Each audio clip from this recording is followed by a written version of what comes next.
Okay जी। अच्छा, पिछली class के अंदर हमने वैसे सारा देख लिया था, मतलब किस तरह से हम ऐप को डेटाबेस से कनेक्ट कर सकते हैं, और मॉडल्स का भी मैंने आपको बता दिया था। इस क्लास के अंदर हम दोबारा से उसी को देखेंगे, लेकिन पिछली क्लास के अंदर कुछ एरर्स वगैरह आ गए थे जिनकी वजह से वो वीडियो काफ़ी लंबी हो गई थी, तो उसी चीज़ को हम दोबारा देखेंगे। और मैं कोशिश करूँगा कि हमारा काम जल्दी से जल्दी जो है ना वो ख़त्म हो जाए। ऐसा तो मतलब बिल्कुल नहीं हो सकता कि एरर्स अभी भी ना आए, अभी भी आएंगे इस दफ़ा भी, लेकिन क्योंकि हमें पता है उन एरर का सोल्यूशन क्या है, तो हमारा काम जल्दी ख़त्म हो जाएगा। सो स्टार्ट करते हैं। ओके, तो सबसे पहले मैं यहाँ पे ये विजुअल स्टूडियो ओपन कर लेता हूँ। और अच्छा, इसके अंदर हम ये जो हमारी ऑलरेडी था ना ये वाला प्रोजेक्ट, इसी को कनेक्ट करने की कोशिश करते हैं, जिसको हम लेके जा रहे हैं शुरू से।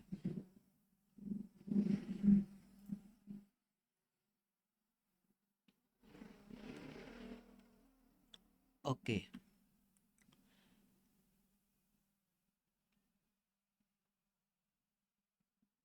सो यहाँ पर भी ये मैं देख रहा हूँ कि यहाँ पर जो पैकेज है वो गलत इंस्टॉल हुआ है। ये पैकेज इंस्टॉल हुआ है ASP.NET का, जबकि हमें चाहिए ASP.NET कोर का। तो सबसे पहले मैं इस पैकेज को यहाँ से रिमूव करता हूँ। ठीक है, बल्कि मैं न्यू प्रोजेक्ट ही क्रिएट करता हूँ, क्योंकि जिन लोगों ने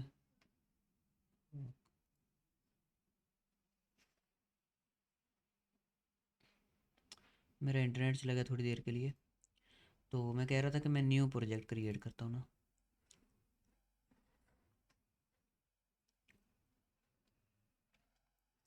सो यहाँ पर हम जाएंगे क्रिएट न्यू प्रोजेक्ट। ओके, और इसका नेम मैं अब रख ये सेलेक्ट करेंगे model view controller and then next. और इसका नाम मैं रखता हूँ CRUD 2, क्योंकि CRUD के पहले से नाम से मैंने पहले भी एक बनाया था ना, तो इसलिए इसका नाम CRUD 2 रख रहा हूँ। नेक्स्ट कर रहा हूँ, और यहाँ से कुछ नहीं छेड़ेंगे, जस्ट क्रिएट पे क्लिक करेंगे। ओके, ये भी क्रिएट हो रहा है, सो ये ओपन हो गया। इसको करेंगे क्लोज। ओके, और जिस तरह मैंने आपको उस दिन बताया था कि मॉडल क्या है, मॉडल एक्चुअली दो अप्रोचेज़ होती हैं हमारी एप्लीकेशन को बनाने के लिए। एक होती है कोड फर्स्ट, और एक होती है डेटाबेस फर्स्ट। डेटाबेस फर्स्ट के अंदर क्या होता है कि पहले हम डेटाबेस बना लेते हैं, और फिर उस डेटाबेस को यूज़ करते हुए हम जो है ये क्लासेस वगैरह, अपनी जो कंट्रोलर्स वगैरह हैं, इनको हम जनरेट करवा लेते हैं। ठीक है, दूसरी जो अप्रोच है वो है कोड फर्स्ट अप्रोच, जो कि हम यूज़ कर रहे हैं। कोड फर्स्ट अप्रोच के अंदर क्या होता है कि हम मॉडल्स का कोड लिखते हैं। मॉडल एक्चुअली एक क्लास है, क्लास बनाते हैं, और उस क्लास के रिलेटेड जो टेबल है वो ऑटोमेटिकली डेटाबेस के अंदर बन जाता है। ठीक है, तो हमारी वो क्लास जो डेटाबेस को बनाती है ऑटोमेटिकली, उसको हम एक्चुअली मॉडल बोलते हैं। That's it. सो सबसे पहले हम क्या करते हैं कि एक मॉडल जो है ना वो हम यहाँ पर बना लेते हैं। तो यहाँ पर मॉडल के फोल्डर के ऊपर क्लिक करूँगा, और यहाँ पे ऐड में जाके क्लास पे क्लिक करूँगा। ठीक है, इसका नाम हम रख लेते हैं पर्सन, क्योंकि हम सिंपलिसिटी के लिए एक पर्सन की इंफॉर्मेशन सेव करना चाह रहे हैं। पर्सन के नाम का ही जो है ना ये बनेगा टेबल। ठीक है, तो सबसे पहले ये हमने क्रिएट कर लिया जी मॉडल, जिसका नाम हमने रखा पर्सन। और अब हम क्या करेंगे कि डेटाबेस के अंदर जो हमने कॉलम्स वगैरह क्रिएट करने होते हैं, उनके रिलेटेड हम यहाँ पर प्रॉपर्टीज़ लिखेंगे। यही प्रॉपर्टीज़ हमारी कॉलम के अंदर कन्वर्ट हो जाती हैं। तो पहली प्रॉपर्टी हम लिख लेते हैं जी आईडी की, जो कि किसी भी टेबल के अंदर एक मतलब जो हमारी जो बेसिक होती है ना प्रॉपर्टी, वो आईडी की होती है हर टेबल के अंदर। तो इसकी जो एनोटेशन है वो मैं लिखूँगा की। जब हम किसी प्रॉपर्टी को प्रॉपर्टी की एनोटेशन की लिखते हैं ना, इसका मतलब ये होता है कि वो प्रॉपर्टी हमारी प्राइमरी की बन जाएगी। ठीक है, डेटाबेस का अगर आपको थोड़ा सा नॉलेज है तो प्राइमरी की का आपको पता होगा। प्राइमरी की वो वाली प्रॉपर्टी होती है जो दोबारा रिपीट नहीं होती और जो यूनिक होती है। ठीक है, और ये ऑटो इंक्रीमेंट भी होती है। ये सारी क्या चीज़ें हैं, मतलब यूनिक और ऑटो इंक्रीमेंट, ये मैं बाद में एक्सप्लेन कर दूंगा। उसके बाद हम एक और एनोटेशन लिखेंगे रिक्वायर की। रिक्वायर का मतलब ये होता है कि जब डेटाबेस के अंदर ये डाटा जा रहा होगा, तो अगर हम ये वाली प्रॉपर्टी जो हम लिखने जा रहे हैं, मैं एक न्यू प्रॉपर्टी लिखने जा रहा हूँ और इसकी टाइप होगी स्ट्रिंग, और इसका नेम नेम क्योंकि पर्सन का नेम होता है ना, तो ये होगी उसके नेम के लिए। तो रिक्वायर का मतलब ये होगा कि जब ये डेटाबेस के अंदर डाटा जाएगा ना, तो लेट्स सपोज अगर यूज़र ने उसका नेम टाइप नहीं किया, ठीक है, तो विदाउट राइटिंग द नेम वो डाटा को स्टोर करना चाह रहा है, तो डाटा बेस के अंदर डाटा नहीं जाएगा बल्कि एरर आएगा। ठीक है, क्योंकि यहाँ पर हम बोल रहे हैं कि ये रिक्वायर है क्योंकि ये ज़रूरी है। ठीक है, और एक और प्रॉपर्टी मैंने ऐड की यहाँ पर एज के नाम से। ठीक है, अब डेटाबेस के अंदर एक कॉलम बनेगा आईडी का, एक बनेगा नेम का और एक बनेगा एज का। ये हमारा बन गया मॉडल। ओके, अब नेक्स्ट काम हमने क्या करना है, एक और हमने यहाँ पर क्लास बनानी है। ये वो क्लास है जो हमारे मॉडल्स को डेटाबेस के ऊपर मैप करती है। ठीक है, यानी कि ऐसा नहीं होता कि मैंने यहाँ पे मॉडल बना दिया तो चलो जी अब बन जाएगा डेटाबेस के अंदर टेबल, नहीं ऐसा नहीं होता। एक यहाँ पर हम क्लास बनाते हैं जिसको हम बोलते हैं डीबी कॉन्टेक्स्ट। ठीक है, वो क्लास एक्चुअली हमारे पूरी एप्लीकेशन को कनेक्ट करवा रही होती है डेटाबेस के साथ। सो मैं यहाँ पे वो क्लास जो है वो बना लेता हूँ। यहाँ पे आऊँगा क्लास में और यहाँ पे नाम दूंगा डीबी कॉन्टेक्स्ट। ठीक है, एंड एंटर प्रेस करूँगा। ठीक है, ये क्लास बन गई। अब इस क्लास को हम ना इनहेरिट करवाते हैं एक और क्लास से, लेकिन इस काम से पहले मैं क्या करूँगा, यहाँ पर जो रिक्वायर्ड पैकेजेस हैं वो इंस्टॉल कर लेता हूँ। डेटाबेस जो हमारी एप्लीकेशन है, इसको डेटाबेस से कनेक्ट करवाने के लिए हमें वेरियस पैकेजेस की ज़रूरत पड़ती है, जो कि पहले हम वो इंस्टॉल कर लेते हैं। ठीक है, और यहाँ पे पैकेजेस इंस्टॉल करने के लिए हम जाएंगे नकट पैकेज मैनेजर पे और पैकेज मैनेजर पे। यहाँ पे अभी ये इंस्टॉल्ड शो हो रहे हैं, कोई पैकेज इंस्टॉल नहीं है। ब्राउज़ पे जाऊँगा। ठीक है, और यहाँ पे one by one package install करना मैं शुरू करूँगा। और क्योंकि ये मुझे ज़बानी याद नहीं है, इसलिए हम क्या करते हैं कि जो इससे पहले हमने ऐप बनाई थी ना जो चल गई थी, मतलब जो प्रॉपर फंक्शनल हो गई थी, अ, उसको मैं ज़रा यहाँ पे फाइंड करता हूँ कि वो कहाँ गई है। सो ये है वो ऐप। और मैं ये देखने लगूँ कि इसके अंदर मैंने कौन कौन से पैकेजेस उस दिन इंस्टॉल किए थे, उनके जस्ट नेम देखने हैं हमने। तो इसको मैं ओपन कर लेता हूँ नोट पैड पे, और यहाँ पर ये वो सारे पैकेजेस की लिस्ट आ गई है जो हमने उस दिन इंस्टॉल किए थे। तो वन बाय वन इनको इंस्टॉल करते हैं। सबसे पहले है जी A S P net core diagnostic. ठीक है, इसको चलिए इंस्टॉल करते हैं। यहाँ पर जाऊँगा और यहाँ पर सर्च करता हूँ ए S P net core. Core भी आएगा ना आगे। ए एस पी नेट और नेट कोर में बहुत ज़्यादा फ़र्क है। ठीक है, तो यहाँ पे डिग्नोस्टिक आया है कहीं पे, डॉट डिग्नोस्टिक, अब आ जाएगा।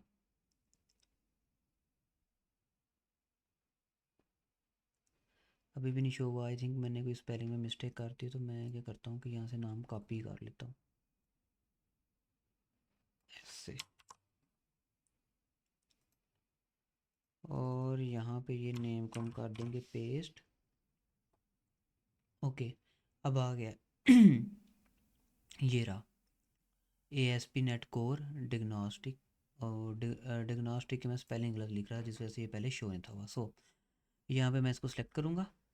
सिलेक्ट करने के बाद यहाँ पे ये अपना प्रोजेक्ट सेलेक्ट करेंगे और यहाँ पे हम इंस्टॉल पे क्लिक कर देंगे। तो यहाँ पे आई एक्सेप्ट पे क्लिक करूँगा।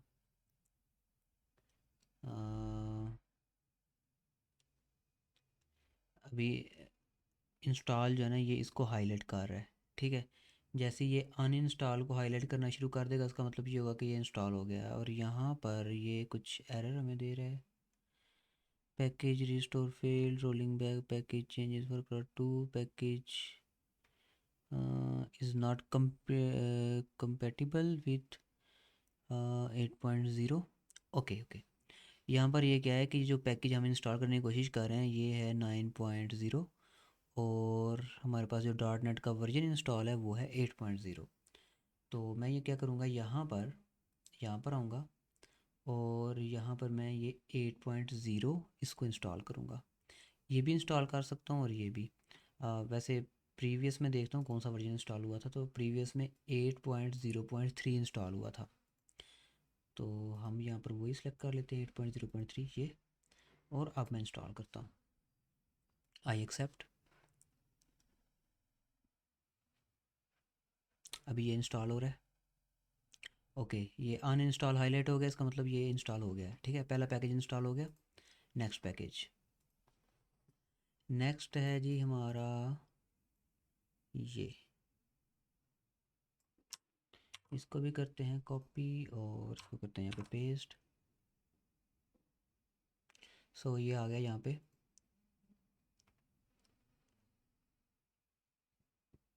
इसको सेलेक्ट करेंगे और यहाँ पर ये प्रोजेक्ट हमारा सेलेक्ट है, और इसका वर्जन भी वही इंस्टॉल करेंगे। सब जो पैकेजेस हम इंस्टॉल करते हैं ना उनका वर्जन सेम होना चाहिए, 8.0.3 एंड इंस्टॉल।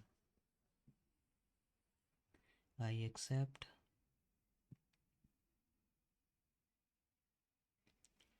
ओके, थोड़ा सा वेट करना पड़ेगा।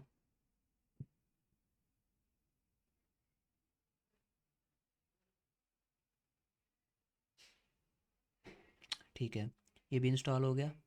Next, A S P net core identity U आई।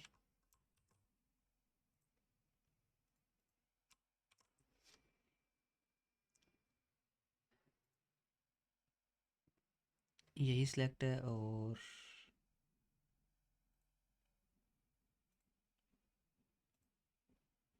इसका भी वर्जन वही 8.0.3 एंड इंस्टॉल। जो मैं आपको प्रोजेक्ट सेंड करता हूँ ना उसके अंदर ये ऑलरेडी इंस्टॉल हुए होते हैं। ठीक है, आपको इंस्टॉल करने की ज़रूरत नहीं होती। ये तो जस्ट आपको मतलब सिखाने के लिए किस तरह से मतलब एप्लीकेशन हमारी कनेक्ट हो रही है। मैं मतलब सारा शुरू से कर रहा हूँ। और ये भी हो गया। उसके बाद इसकी हमें नहीं ज़रूरत, ये ऑटोमेटिकली मतलब इसको इंस्टॉल करेगा। इसको भी ये ऑटोमेटिकली इंस्टॉल करेगा M V C view feature को। उसके बाद कौन सा, हाँ ये दो इनकी हमें ज़रूरत है। Entity framework core SQL server, ये पैकेज एसक्यूएल सर्वर के साथ हमें कनेक्ट करवाने में हेल्प करता है।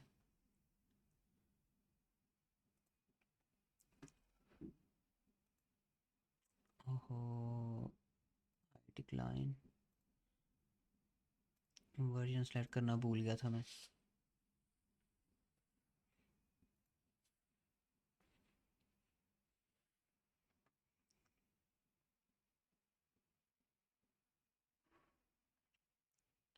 यहाँ पे वेट करना पड़ेगा।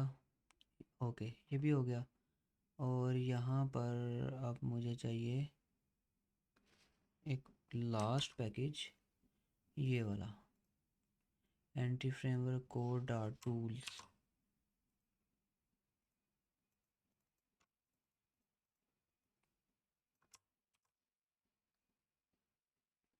ये वाला।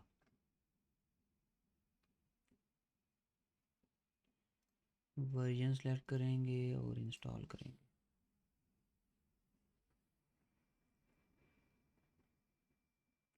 I accept.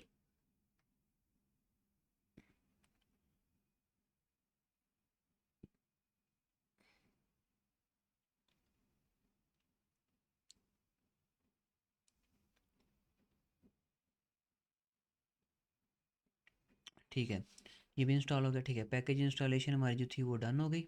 अब मूव करते हैं नेक्स्ट स्टेप की तरफ। तो मैं पहले क्या करता हूँ कि अपनी ये जो डीबी कंटेक्स्ट क्लास है इसको मैं कंप्लीट कर लेता हूँ।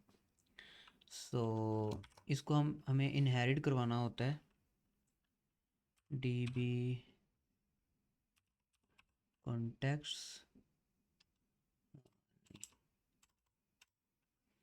मैं ज़रा देख लूँ इसको हमें किस क्लास से इनहेरिट करवाना होता है। यहाँ पर मैं जाऊँगा मॉडल्स में, और ये जो उसने मैं यहाँ से देख लेता हूँ। सो ये रही।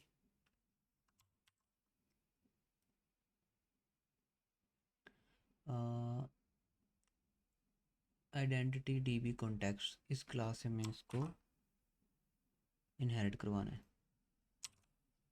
ठीक है, ओके, ये हो गया।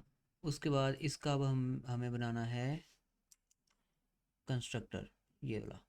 ओके, तो यहाँ पे क्लिक करूँगा, यहाँ पे क्लिक करूँगा, और शायद यहाँ पे ये ऑप्शन दे कंस्ट्रक्टर बनाने का, ये रहा जनरेट कंस्ट्रक्टर विद ऑप्शंस, इसके ऊपर क्लिक करूँगा।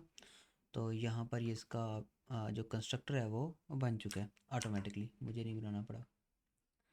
ओके, और यहाँ पर हमने डीबी कॉन्टेक्स्ट ऑप्शन के अंदर ये एक ऐड करनी है ये चीज़।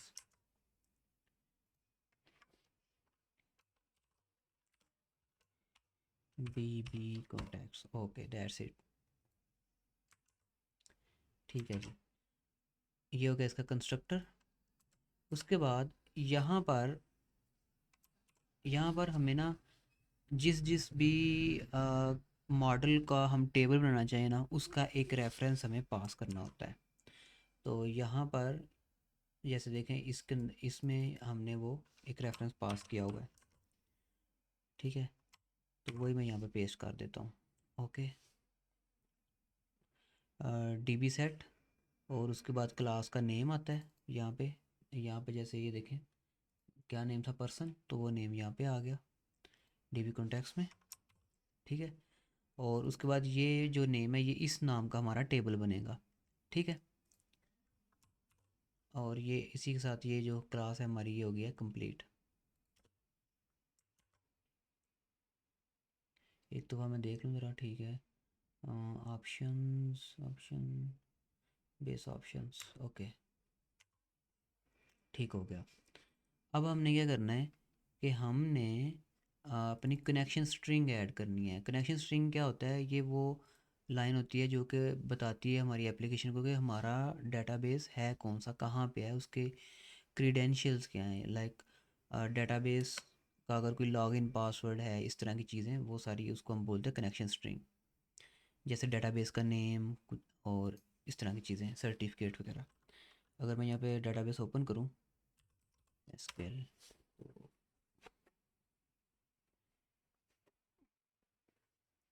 ओके, ये ज़रा ओपन हो ले।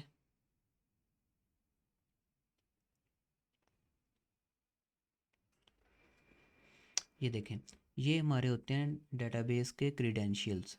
जैसे यहाँ पर देखें, सर्वर नेम है, और उसके बाद ऑथेंटिकेशन टाइप है, यूज़र नेम है, पासवर्ड है। लेकिन अभी हम यूज़र नेम पासवर्ड तो नहीं यूज़ कर रहे ना, ठीक है। लेकिन जब ये यूज़र होते हैं, फिर कनेक्शन स्ट्रिंग के अंदर ये भी आता है, यूज़र नेम आता है, पासवर्ड आता है, और ये सारी चीज़ें आती हैं। सो मैं यहाँ पे कनेक्ट पे क्लिक करता हूँ। ओके, हो गया। और उसके बाद यहाँ पे अगर हम डेटाबेस देखें, करंटली कौन कौन से हैं, ब्रिटिश गवर्नमेंट है, और एक क्रड के नाम से डेटाबेस मौजूद है।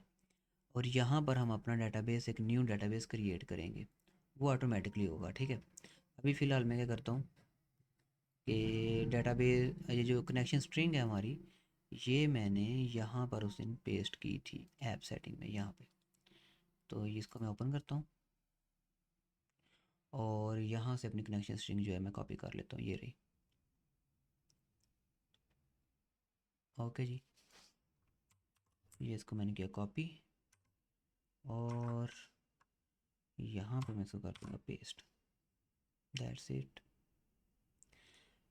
ठीक है, ये कनेक्शन स्ट्रिंग का हमने यहाँ पे पैरामीटर दिया, डिफ़ॉल्ट कनेक्शन का पैरामीटर, और इसके अंदर ये है हमारी कनेक्शन स्ट्रिंग एक्चुअली। यहाँ पे सर्वर का नेम आ रहा है। जब सर्वर हमारा कंप्यूटर ही हो, तो हम उसको फुल स्टॉप से शो कर सकते हैं, फुल स्टॉप और स्लैश से। ठीक है, यहाँ पे अगर मैं जाऊँ कनेक्ट पे, तो ये देखें, ये जो फुल स्टॉप और स्लैश है ना, इसका मतलब है ये कंप्लीट नेम, ये डेस्कटॉप वन आई सी। ठीक है, यहाँ तो हम ये भी कर सकते हैं ऐसे, या फिर हम ऐसे भी कर सकते हैं, पूरे नेम के बजाय फुल स्टॉप और ये स्लैश एंटर कर सकते हैं। ओके, सो इसको मैं नीचे कर दिया। बाकी उसके बाद दूसरी चीज़ें, डेटाबेस का नेम है यहाँ पे क्रड, लेकिन क्रड के नाम से पहले ही बना हुआ है, तो हम यहाँ पर कुछ और कर देते हैं, क्रड 2 कर देता हूँ, ठीक है, क्रड 2। जो हमारी एप्लीकेशन का नेम है वही डेटाबेस का नेम रख लिया। ओके। उसके बाद ट्रस्ट कनेक्शन ट्रू है। उसके बाद मल्टीपल एक्टिव रिजल्ट ट्रू, और ये ट्रस्ट सर्वर सर्टिफिकेट ट्रू। ठीक हो गया। ये इतना काम हो गया। इसके बाद हमने क्या करना होता है कि जो हमारी कनेक्शन स्ट्रिंग है इसको हमने अपने प्रोग्राम डॉट सी एस, ये एक्चुअली हमारी मेन क्लास है, हमारे पूरे प्रोजेक्ट की जो मेन क्लास है, प्रोजेक्ट रन ही यहाँ से होना शुरू होता है, ठीक है। इसके अंदर भी हमने अब वो जो है ना क्लास, अपनी जो कनेक्शन स्ट्रिंग है वो उसकी सर्विस को ऐड करना है। तो यहाँ पर मैं जाऊँगा यहाँ पे, और यहाँ पे ये प्रोग्राम डॉट सी एस, यहाँ से इसको मैं ओपन ही कर लेता हूँ, ओपन विद नोटपैड, और यहाँ से ये वार कनेक्शन स्ट्रिंग इसको मैं कॉपी कर लूँगा।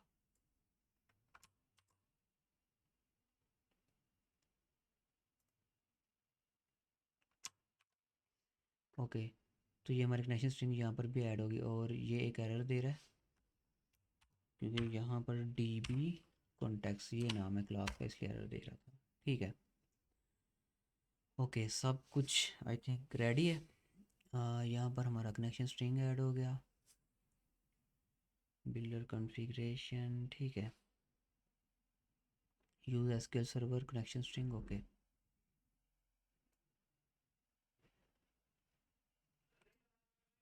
ओके, अब हम इसको एक दफ़ा बिल्ड करके चेक करेंगे, बिल्ड सॉल्यूशन।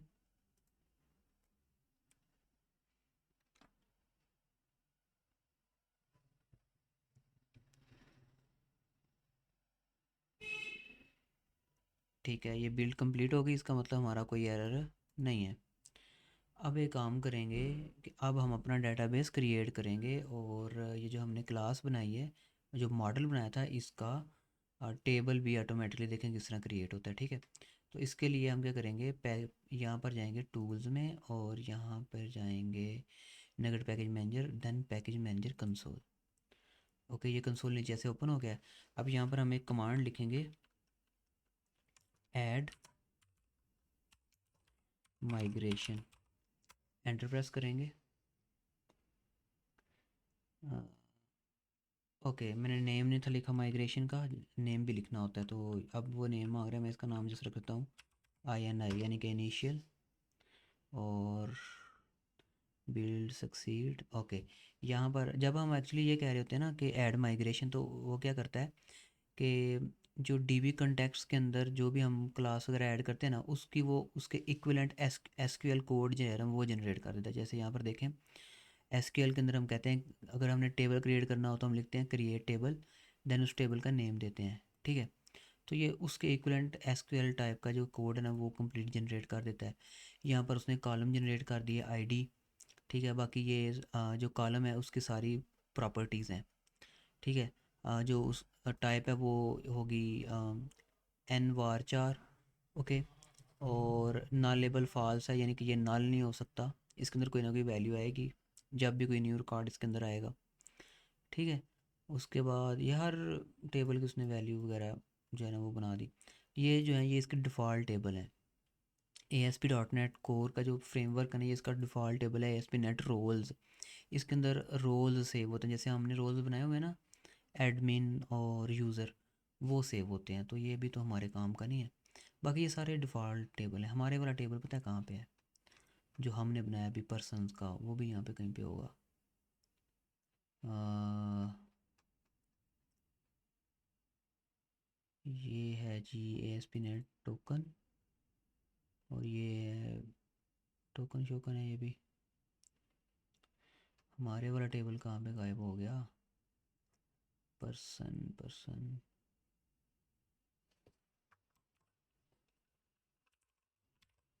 ठीक है, ये है हमारे वाला टेबल पर्सनस। ठीक है। यहाँ पर हमने एक ID की फील्ड बनाई थी, एक नेम की और एक एज की, तो ये वो यहाँ पर आ चुकी है। ओके। और यहाँ पर जो ID है ये इन टाइप की है, उसके बाद नेम है एन वार 4 और फिर से एज जो है वो इन टाइप की है। ओके, ये हो गया। अब अभी भी हमारा डेटाबेस नहीं बना होगा, ठीक है। अब हमने ये जो माइग्रेशन है इसको हमने अप्लाई करना है। उसके लिए हम क्या करते हैं, यहाँ पे एक और कमांड लिखनी पड़ती है, अपडेट डेटा बेस। ये कमांड है। अब एंटर प्रेस करूँगा तो अब क्या होगा, हमारा डेटाबेस बन जाएगा। बिल्ड सक्सीड, ये डेटाबेस बन रहा है, डेटाबेस और टेबल्स बन रहे हैं उसके। ओके, यहाँ पर डन आ चुका है, कोई एरर नहीं आया, तो इसका मतलब हमारा डेटाबेस बन चुका है। अभी यहाँ पर नहीं शो हो रहा क्योंकि मैंने सर्वर को रिफ़्रेश नहीं किया। इसको यहाँ पे मैं क्लिक करूँगा, अब ये रिफ़्रेश हो गया और डेटाबेस, और यहाँ पर आप देख सकते हैं ये CRUD 2 के नाम से डेटाबेस शो हो रहा है। इसके ऊपर मज़ीद इसके अंदर जाता हूँ तो यहाँ पर टेबल्स में जाता हूँ, तो ये हमारा वो टेबल शो हो रहा है। बाकी ये सारे डिफ़ॉल्ट टेबल हैं जो मैंने आपको बताया पहले भी, ठीक है। ये वो टेबल है जो हमने बनाया। हमने मॉडल बनाया था पर्सन, और उसके उसके रिलेटेड पर्सनस के नाम से हमने यहाँ पर टेबल बना लिया। एडिट टॉप 200 रोज़ पे क्लिक करेंगे तो यहाँ पर देख सकते हैं आईडी का कॉलम आ गया, नेम का आ गया और एज का आ गया, ठीक है। अब हम इसके अंदर डाटा ऐड करेंगे, ठीक है। तो डाटा ऐड करने के लिए सबसे पहले हमें क्या करना पड़ेगा, हमें इसका कंट्रोलर बनाना पड़ेगा, ठीक है। इस टेबल को यूज़ करने के लिए हमें एक कंट्रोलर बनाना पड़ेगा, और ज़ाहिर बात है हमें व्यूज़ बनाने पड़ेंगे पर्सनस के टेबल में चीज़ें ऐड करने के लिए, डिलीट करने के लिए ना, तो वो करते हैं, ठीक है। यहाँ पर मैं ऑटोमेटिकली करूँगा सारा कुछ। ऑटोमेटिकली करने के लिए यहाँ पे कंट्रोलर है ना, कंट्रोलर के ऊपर करूँगा right click, add and new item, नहीं न्यू आइटम नहीं, कंट्रोलर सॉरी। और यहाँ पे मैं एम्प्टी कंट्रोलर भी ऐड कर सकता हूँ, लेकिन उसके अंदर सारा कुछ मुझे खुद लिखना पड़ेगा, ओके। तो मैं करता हूँ यहाँ पर, मैं करता हूँ जी ये MVC controller with views using entity framework, और ऐड पे क्लिक करता हूँ। ये सारा काम ऑटो करेगा। मॉडल क्लास हमें सेलेक्ट करनी पड़ेगी, तो हमारी मॉडल क्लास कौन सी जिसके लिए हम ये कंट्रोलर ऐड करना चाह रहे हैं, ये पर्सन। उसके बाद DB कॉन्टेक्स्ट क्लास कौन सी है, ये वाली अंडरस्कोर DB कॉन्टेक्स्ट। और जनरेट व्यू, ठीक है, हमने करने हैं। रेफरेंस स्क्रिप्ट, ठीक है। User layout page, okay. और ठीक है। अब यहाँ पर मैं जस्ट यहाँ पर कंट्रोलर का नेम भी मैं चेंज कर सकता हूँ, तो मैं इसका नेम भी पर्सन ही रख देता हूँ, पर्सन। ओके, ऐड पे क्लिक करता हूँ। अभी ये ऐड हो रहा है। अब होगा क्या कि ऑटोमेटिकली उसका कंट्रोलर बनेगा, और फिर कंट्रोलर के अंदर हमारे सारे मेथड्स बनेंगे, जैसे इंडेक्स का हो गया, डिलीट का हो गया, क्रिएट का हो गया, अपडेट का हो गया, ठीक है। ये सारे बनेंगे ऑटोमेटिक। और इनके फिर जो व्यूज़ होंगे, जो इनके व्यूज़ की फाइल्स हैं वो भी ऑटोमेटिकली बन जाएंगी। ओके, बन गया। व्यूज़ में जाते हैं तो यहाँ पर आप देख सकते हैं पर्सन के नाम से एक फ़ोल्डर बना है, ठीक है। फ़ोल्डर एक्चुअली जो कंट्रोलर का नेम होता है ना, उसी नाम से व्यू का भी फ़ोल्डर बन जाता है। तो ये इसके अंदर ये सारे व्यूज़ बन चुके हैं, क्रिएट, डिलीट, डिटेल, एडिट और इंडेक्स, ओके। और यहाँ पर अगर मैं कंट्रोलर में देखूँ, पर्सन के नाम से कंट्रोलर बन चुका है। इसको अगर ओपन करूँ, बल्कि ये ऑलरेडी ओपन हो गया यहाँ पे। ये माइग्रेशन की फ़ाइल है, इसकी हमें ज़रूरत नहीं है, इसको मैं क्लोज़ कर देता हूँ। program.cs, इसकी भी हमें ज़रूरत नहीं है, इसको क्लोज़ कर देता हूँ। उसके बाद है ऐप सेटिंग, इसकी भी ज़रूरत नहीं है, और DB कॉन्टेक्स्ट की भी ज़रूरत नहीं है। बाकी इस क्लास की भी ज़रूरत नहीं है, इसको भी क्लोज़ कर देता हूँ, ओके। तो ठीक है, ये देखें ये ऑटोमेटिकली सारे फंक्शंस बने हैं, सारे एक्शन खुद ही बने हैं। कंफर्म, डिलीट, डिलीट, ये दो इसलिए हैं क्योंकि जब हम डिलीट के ऊपर क्लिक करते हैं तो फिर ये कंफर्म डिलीट वाला जो एक्शन मेथड है ये पहले रन होता है। मतलब वो पूछता है कि डिलीट करना भी चाहते हो कि नहीं, तो वो जो पूछने वाली फंक्शनैलिटी है वो सारी इसके अंदर होती है। उसके बाद ये क्या है, एडिट का, ठीक है। ये एडिट का गेट है और ये एडिट का पोस्ट है, ठीक है। इस तरह से ये सारे जो हैं बन गए हैं, उनके व्यूज़ भी बन गए हुए हैं, ओके। अब हमने इसको अपनी एप्लीकेशन के अंदर एक्सेस करना है। तो एक्सेस करने के लिए हम क्या करेंगे कि एक लिंक बनाएंगे जो हमें लेके जाएगा इसके इंडेक्स मेथड पे, इंडेक्स व्यू पे। इसके ऊपर राइट क्लिक करता हूँ और गो टू व्यू। तो ये इंडेक्स का व्यू है, ठीक है ना। इंडेक्स का व्यू एक्चुअली हम इंडेक्स के व्यू के ऊपर इसलिए जाते हैं क्योंकि यहाँ पे हमें सारे ऑप्शन मिल जाते हैं। ओके, एडिट का, डिलीट का, ऐड का, और जितने रिकॉर्ड हों वो भी यहाँ पर शो होते हैं। तो हम इसका एक लिंक ऐड करेंगे, कहाँ पे, नेव बार में कर देते हैं। नेव बार हमारी कहाँ पे होती है, शेड में और लेआउट में। और यहाँ पर ये ऑप्शन है प्राइवेसी का, और पहला ये होम का भी है नेव बार में ना। तो मैं क्या करता हूँ, यहाँ पे इसको कॉपी करता हूँ,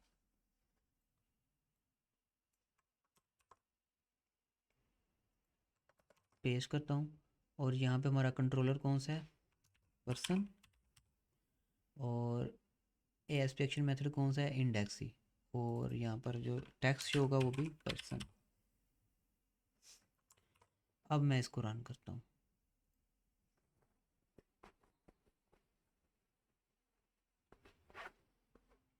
ओके, यहाँ पर ये पर्सन का जो ऑप्शन है ये आ रहा है नेव बार में। इसके ऊपर क्लिक करता हूँ। अब हम जाएंगे इंडेक्स पे, ये आगे हम इंडेक्स पे, यहाँ पे क्रिएट न्यू करता हूँ। और यहाँ पे मैं अपना नेम लिखता हूँ और अपनी एज, और यहाँ पे क्रिएट पे क्लिक करता हूँ। ये आप देख सकते हैं जैसे क्रिएट हुआ है तो हम वापस से इंडेक्स मेथड पे आ गए हैं। और यहाँ पर नेम और एज शो हो रही है, ठीक है। यहाँ से हम इसको एडिट भी कर सकते हैं, लाइक 20। अभी मैं इसको एडिट नहीं करूँगा, अभी हम जाते हैं डाटाबेस के अंदर। तो यहाँ पे अभी कोई रिकॉर्ड नहीं, क्योंकि अभी हमने इसको रिफ़्रेश नहीं किया। क्लोज़ करता हूँ और इसको दोबारा से यहाँ पे क्लिक करता हूँ। तो ये देखें यहाँ पे रिकॉर्ड आ गया ID 1। हालांकि मैंने आईडी तो उसको दी नहीं, ठीक है। लेकिन मैंने नेम लिखा था और एज लिखी थी, लेकिन आईडी तो मैंने दी नहीं, आईडी ऑटोमेटिकली 1 आ गई है। ये जो हमने इसको एनोटेशन दी थी ना, की आपको याद होगा, मैंने बोला था एनोटेशन की किस लिए दे रहे हैं, क्योंकि ये होगी हमारी प्राइमरी की। तो प्राइमरी की जो होता है ना फील्ड, ये ऑटोमेटिकली सेट होती है, 1 से शुरू होती है और ये ऑटोमेटिक इंक्रीमेंट हो ही जाती है। कैसे इंक्रीमेंट होती है वो भी आपको दिखाता हूँ। यहाँ मैं करता हूँ एक और रिकॉर्ड ऐड करता हूँ, क्रिएट न्यू, और नेम कुछ भी लिख देता हूँ, शाहिद कामरान लिख देता हूँ। और एज लिखता हूँ जी 20। क्रिएट पे क्लिक करता हूँ तो यहाँ पर 2 रिकॉर्ड हो गए हैं। और अगर अब मैं जाता हूँ डेटाबेस के अंदर, ठीक है, और फिर से यहाँ पे एडिट टॉप 200 रोज में जाता हूँ तो ये देखें ये रिकॉर्ड भी आ गया कामरान के नाम से, एज 20। और आईडी अब क्या है इसकी 2। तो इस तरह जितने भी रिकॉर्ड ऐड करता जाऊँगा ना, उनकी जो आईडी है वो खुद ही सेट होगी, ठीक है। और ये 2 रिकॉर्ड की एक जैसी कभी भी नहीं होगी। जिस तरह क्लास के अंदर रोल नंबर होते हैं ना 2 स्टूडेंट का, एक एक कभी भी नहीं होता, ये वैसे ही है, ठीक है। ओके, क्योंकि ये वो चीज़ है जिससे हम रिकॉर्ड्स को गेट करते हैं। जैसे कि मैं आपकी इसको एग्जांपल देता हूँ। देखें जैसे ये है ना, अगर मैं इस एडिट पे क्लिक करूँगा ना, तो इसको मतलब कैसे पता लगेगा एप्लीकेशन को कि कौन सा रिकॉर्ड एडिट करना है। लाइक ऐसा क्यों नहीं होता कि मैं इस एडिट पे क्लिक करूँ तो ये वाला रिकॉर्ड एडिट हो जाए, ठीक है। ये जो चीज़ है ना, इसी को हैंडल करने के लिए हम ये जो आईडी वाली फील्ड है ना प्राइमरी की, इसको रखते हैं। जैसे देखें ये मैं एडिट पे क्लिक करता हूँ तो ऊपर ये जो लिंक है इसको आपने देखना है। देखें एडिट, एडिट के बाद क्या लिखा हुआ है, 2। यानी कि ऐसा रिकॉर्ड जिसकी आईडी क्या है, 2। जो कामरान का रिकॉर्ड है इसकी अगर डेटाबेस के अंदर आईडी देखें तो वो 2 है। ओके, ये होता है फंक्शन इसका प्राइमरी की का। बाकी आज के लिए आई थिंक इतना ही काफ़ी है, ठीक है। आपने इसकी प्रैक्टिस करनी है खुद, यानी कि आपने एप्लीकेशन बनानी है खुद। कोई सा भी मॉडल बना लें, ज़रूरी नहीं कि आप पर्सन का ही बनाएं जो मैंने आपको बना के दिखाया।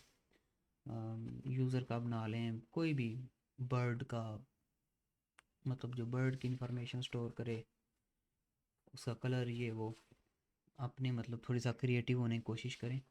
तो ये आपने काम जो है ना कल डन करना है। ओके, और कल फिर मैं नेक्स्ट इससे आगे जो है आपको गाइड करूँगा। देखें आज हमारा मॉडल भी कंप्लीट हो गया, व्यू भी कंप्लीट हो गया, और कंट्रोलर भी कंप्लीट हो गया। अब नेक्स्ट जो चीज़ जिसको हम बड़ी डिटेल से देखने वाले हैं वो है हमारे व्यूज़। ठीक है, व्यू के अंदर स्टाइलिंग वगैरह को देखेंगे हम कल से। और कल से इंशाल्लाह क्लासेस जो हैं वो रेगुलर होंगी, क्योंकि मुझे ऑफिस से अभी छुट्टियां हो गई हैं, इसकी सर्दियों की छुट्टियां हो गई हैं। तो कल से क्लासेस इंशाल्लाह जो है हमारी रेगुलर होंगी। बाकी अगर आपका कोई क्वेश्चन है तो वो पूछ लें।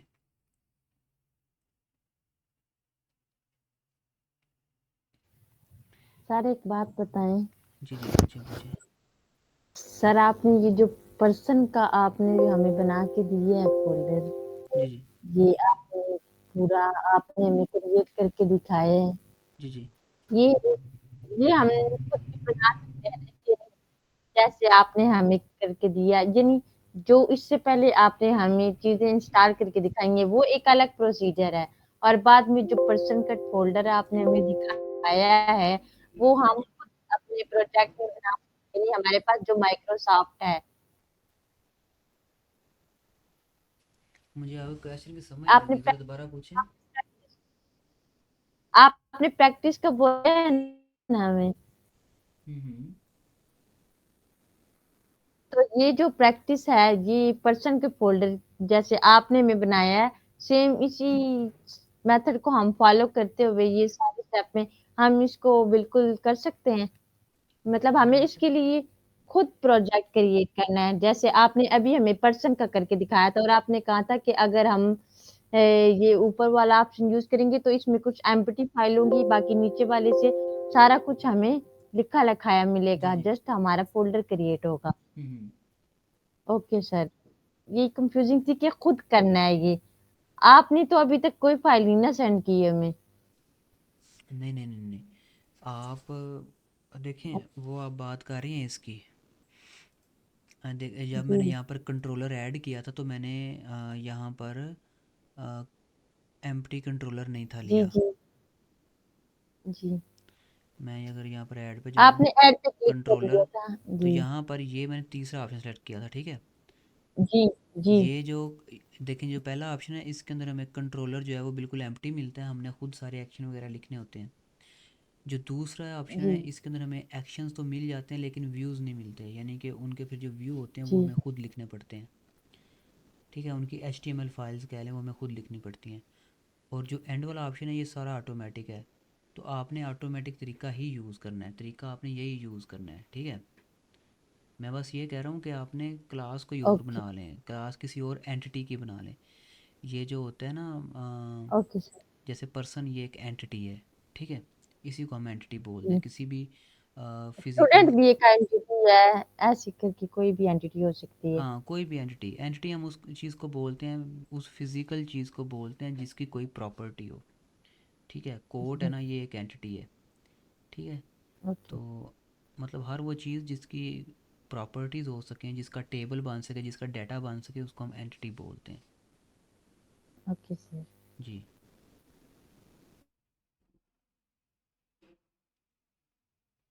तो आप बस, मेरा कहने का मतलब ये था कि एंटिटी आप जो है ना वो कोई और देख लें, बाकी ये भी कोई करना चाहे तो ठीक है। और कोई क्वेश्चन? मैंने आपको स्क्रीनशॉट शेयर किया था व्हाट्सएप पे, तो आपने बताया नहीं कि वो उसमें क्या एरर है। जी जी, वो मैं देखता हूँ अभी ना, आपका मैं देखता हूँ वो भी। क्वेश्चन तो नहीं है मतलब अभी अब इसके रिलेटेड कोई और क्वेश्चन है? इसके वाले तक तो नहीं है। ठीक है, ओके, अगर किसी का कोई क्वेश्चन नहीं है तो वो लीव कर दे, या फिर बल्कि आप यहाँ पे रुक सकते हैं, इनकम। सर आपने 6 क्लास की वीडियो रिकॉर्ड करके अपलोड नहीं किया आई थिंक। नहीं नहीं, वो यही तो 6 क्लास थी ना, यही थी, मैंने आज रिपीट कर दी है। जी जी आपने बोला था कि अगेन होगी। जी तो अच्छा आपने बोला था कि अगेन। जी, ये भी जी मैंने जी रिकॉर्ड ओके कर लें तो ये मैं अपलोड कर दूंगा, okay. Okay okay thank you.